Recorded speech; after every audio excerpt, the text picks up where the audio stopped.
వైఎస్ఆర్ జిల్లా గండి క్షేత్రంలో రగడ సృష్టించారు జనసేన నాయకులు. కుంభాభిషేకానికి పైసా కూడా ఇవ్వని నేతలు ఫ్లెక్సీలు కట్టి హల్చల్ చేసే ప్రయత్నం చేశారు. శ్రావణ మాస ఉత్సవాల్లో భాగంగా ఆలయ ప్రాంగణంలో ప్రధాని మోదీ, డిప్యూటీ సీఎం పవన్ కళ్యాణ్ ఫోటోలున్న ఫ్లెక్సీ ఏర్పాటు చేశారు జనసేన నాయకులు.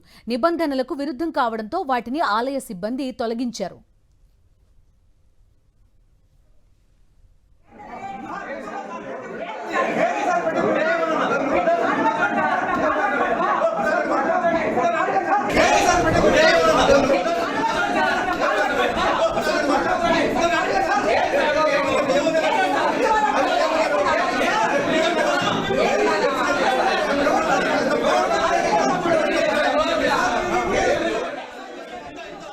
ఆగ్రహించిన జనసేన నాయకులు ఆహ్వాన పత్రికలో పవన్ ఫోటో లేకపోవడం వల్లే ఫ్లెక్సీ ఏర్పాటు చేశామని, దాన్ని ఎలా తొలగిస్తారని గొడవకు దిగారు.